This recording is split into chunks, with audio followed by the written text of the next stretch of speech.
Hello, it's Dr. Daystorms, and today's topic is on calorimetry.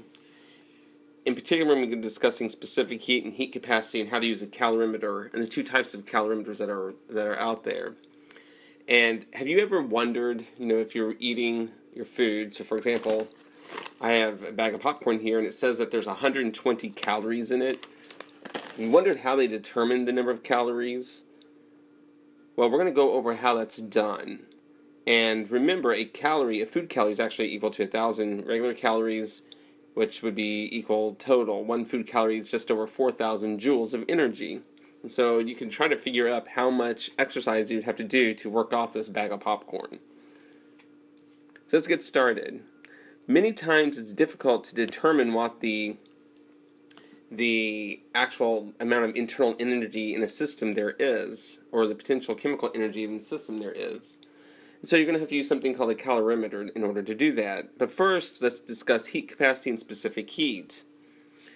Heat capacity is just the amount of energy that it takes to raise the temperature of a substance by 1 degree Kelvin, or 1 degree Celsius.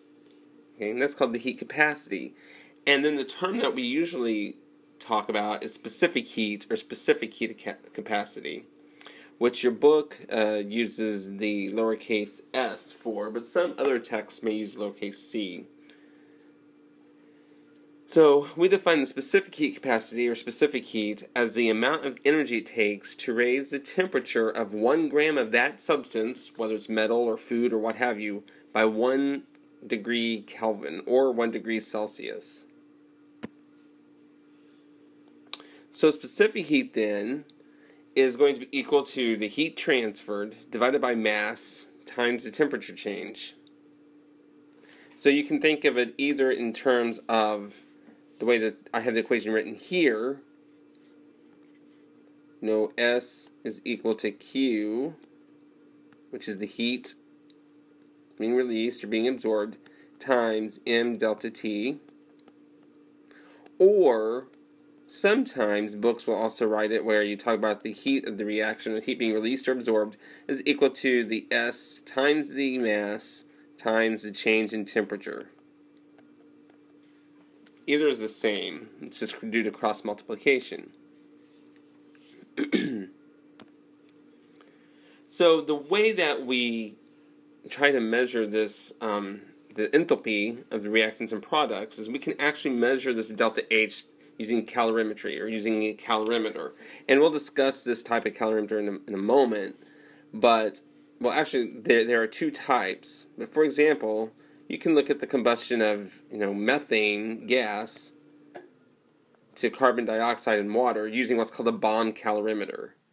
And that's the second type of calorimeter that we'll discuss. We're first going to discuss the more simple type, which is one where you're at a constant pressure. So volume can change, but you're at a constant pressure.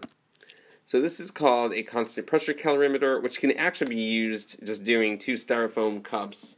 Or in the chemistry lab, we actually have some that uses a nested aluminum metal cup and uses air as an insulator. But essentially, all that you do is you have your calorimeter, you add in water, so on the inside, what you can't tell here, let me choose an appropriate color, is that there's water.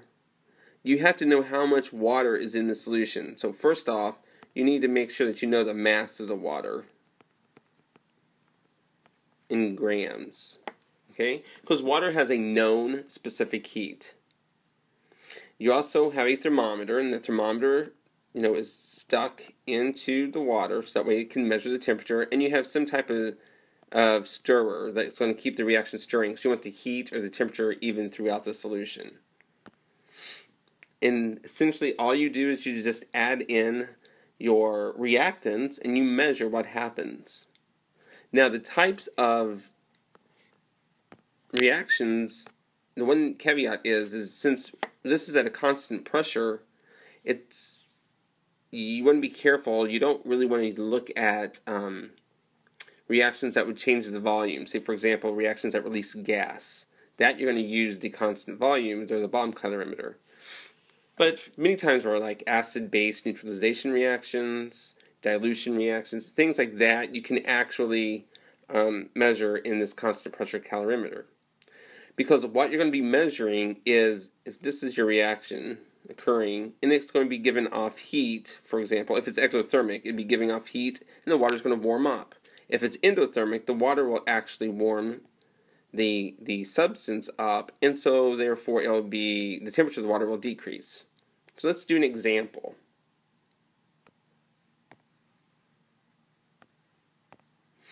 Okay? So let's work this example. Let's say that we have 85 grams of an unknown substance, and we place that into boiling water. So the first question is, you should know what the boiling point of water is, which, by the way, it is 100 degrees. So we already know that that is starting at 100 degrees Celsius. So that it too, so that means that the unknown substance actually reaches a temperature of 100 degrees Celsius.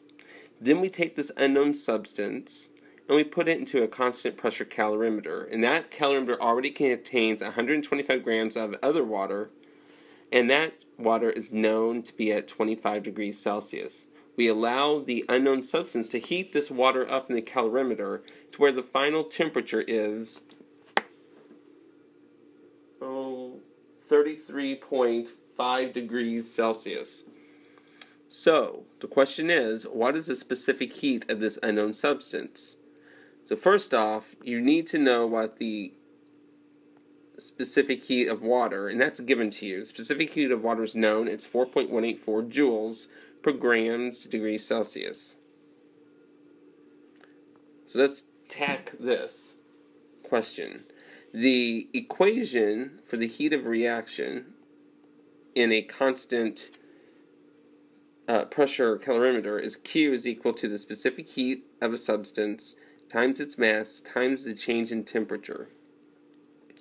Now, we know that the water in the calorimeter, since it's gaining heat, it's going to be a positive Q, and that's going to be equal to S times M times delta T of the water. Likewise, we know that the unknown substance, it's losing energy. So it's going to be a negative sign, and it too is going to be equal to its specific heat times its mass times its delta T. I'm just going to call it U. Okay? So Q of the unknown substance is QU. So any of the heat gained by the water has to be equal to the heat that's lost by the unknown substance. So now let's start determining some of these factors. What that means is that, I'm going to put parentheses around this, the specific heat times the mass times the delta T of the water of the calorimeter has to equal negative times the specific heat times the mass times the delta T of the unknown substance. Now what we can do is we can divide by we can divide by the negative sign and m delta T of the unknown in order to find our S, which is what we're looking for. Many times I suggest that students try to do all the algebra manipulations before they start putting numbers in, because I've seen where people have entered in numbers incorrectly in their calculator and have made simple mistakes, or they've done rounding errors, or they've forgotten a decimal point or something whenever they try to put in the numbers as they go along.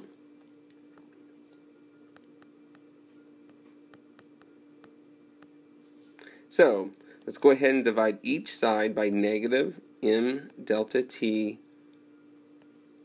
of the unknown substance. Now I'm going to have to erase some of this so that way I can write, well here, I'm going to rewrite this over here. Let me erase a little bit and rewrite my equation so that way we don't lose it. So we have S times M times delta T of the water divided by negative M delta T of the unknown substance is equal to S of the unknown substance.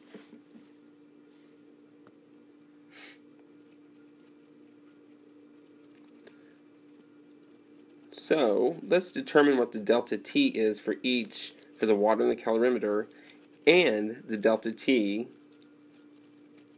for our unknown substance. So the delta T is always equal to the final temperature minus the initial temperature. So let's see how much that the water has changed, the water in the calorimeter. It started off at 25 degrees Celsius and ended at a temperature of 33.5. So you take the final temperature, 33.5, minus the temperature that it started off with, which is 25. So the delta T of the water in the calorimeter is equal to 8.5 degrees Celsius. Now let's find the delta T of the unknown. Its final temperature is the same as the water, because we said it reached an equilibrium in the temperature, but it started off at 100 degrees Celsius. So this means it's going to be a negative number, which should make sense because over here we're going to have a negative times a negative will be a positive. So it's going to be negative 66.5 degrees Celsius. Now let's plug and chug. We have the specific heat of water, which was given, which is 4.184 joules divided by grams degrees Celsius, times that by the mass of the water, which was 125 grams,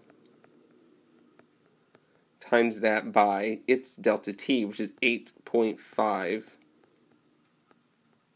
degrees Celsius.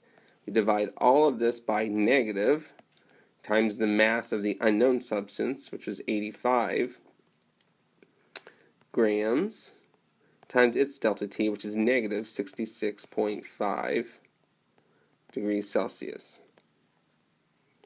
So now we can say that the unknown substance is 4.184 times 125 times 8.5 divided by negative 85 times negative 66.5. And the number that I get is 0.786. As the last step, let's figure out what the units are and see if the units make sense. In the original, calculation here, we have a joules on the top. Nothing cancels it out, but we've got a grams and a grams, an inverse degrees Celsius and a degree Celsius. So the only thing left on the top on the numerator is a joules.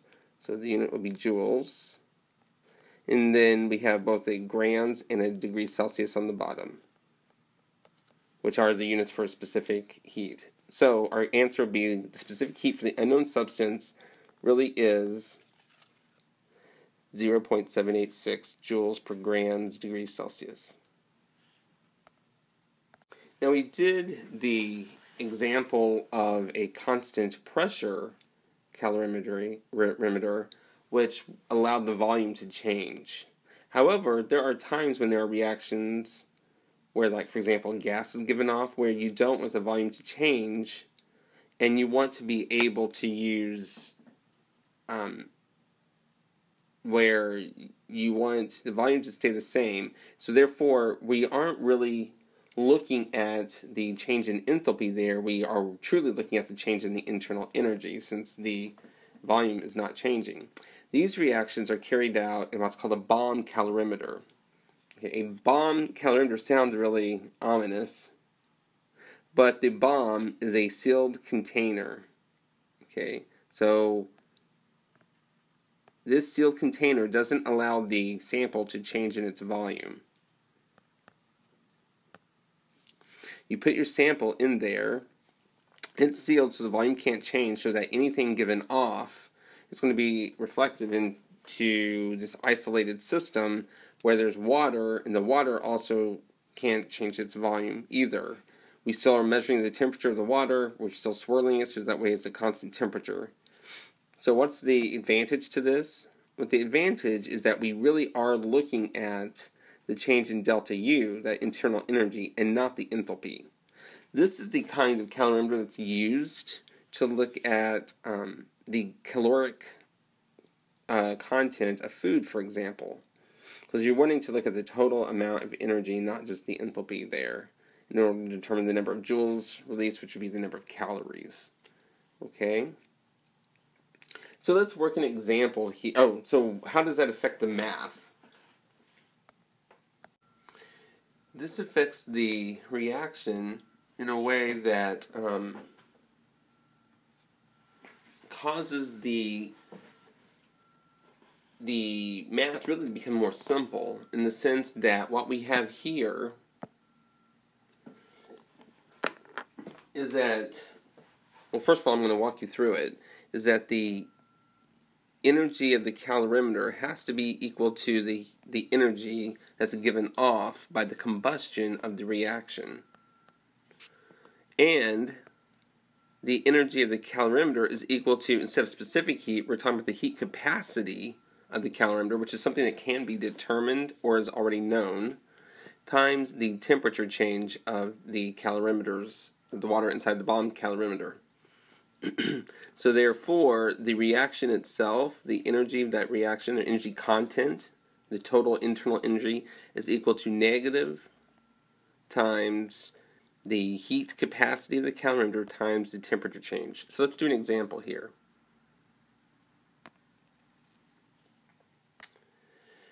There's a chip company that claims that their chips are a healthy alternative to traditional potato chips, and that each serving has less than 100 calories. Now you do need to remember that a food calorie is a little different than the traditional calorie that we were talking about earlier, because a food calorie, or with the capital C, is actually equal to 4.184 kilojoules. Okay? A serving of these chips is 24.5 grams. Trust me, that's not very much for a serving. Okay, then we take 11.5 grams of these chips and we combust them inside a bomb calorimeter. The temperature of the bomb calorimeter increases by 4.03 degrees Celsius. So there are two things that we want to answer. First, let's determine the total energy content in kilojoules per gram of chip. And second, let's find out how many food calories there really are in a serving of these chips. You know, is this company correct? So how do we want to go about this? Well, we would need to know what the heat capacity is for this calorimeter, and so we would have to look it up. And when we look it up, we found out the bomb calorimeter heat capacity is equal to, let me see, is equal to 41.26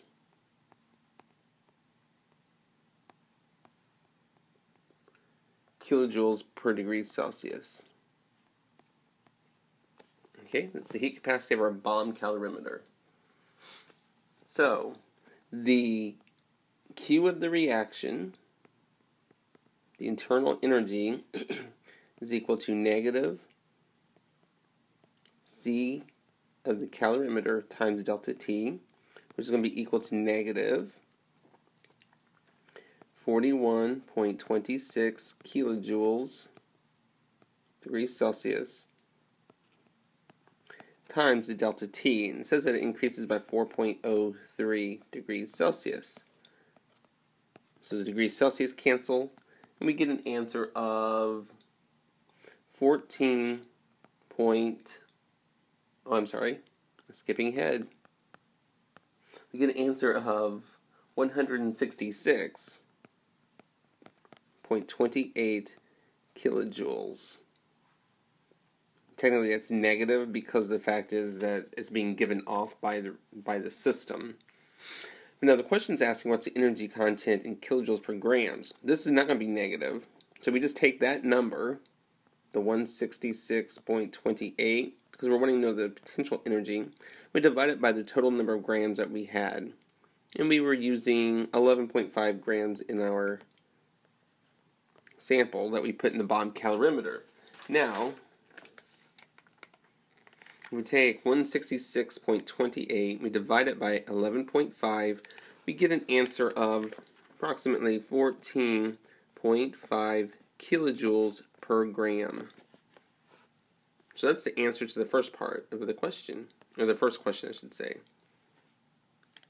Now the second part says how many calories are actually in a serving of chips. Let's see if the company is correct, it's less than 100. I'm going to have to erase some of this.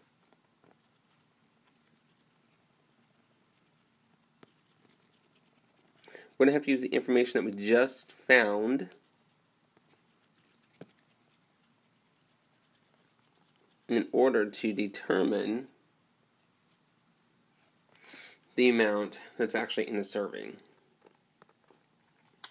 Okay, so we found out that there's 14.5 kilojoules for every 1 gram of chip, or chips. Was it singular or is it plural? You're given, or you're told, that 4.184 kilojoules is equal to 1 food calorie.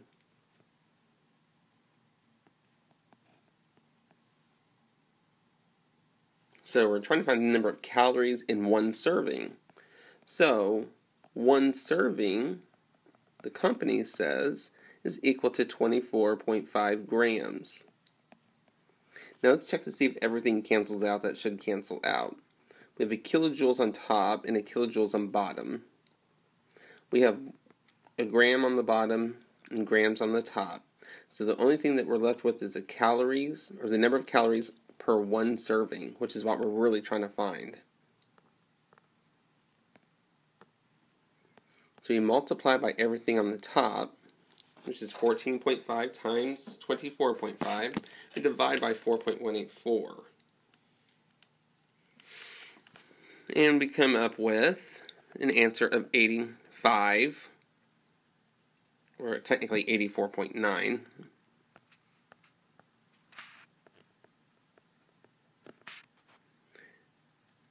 Calories. So in this instance, the company is correct. Their serving would have less than 100 calories. Hopefully, this has helped explain using a constant pressure calorimeter versus using a constant volume calorimeter, which is called the bomb calorimeter, and also what the specific heat is for a substance. I'll see you in class.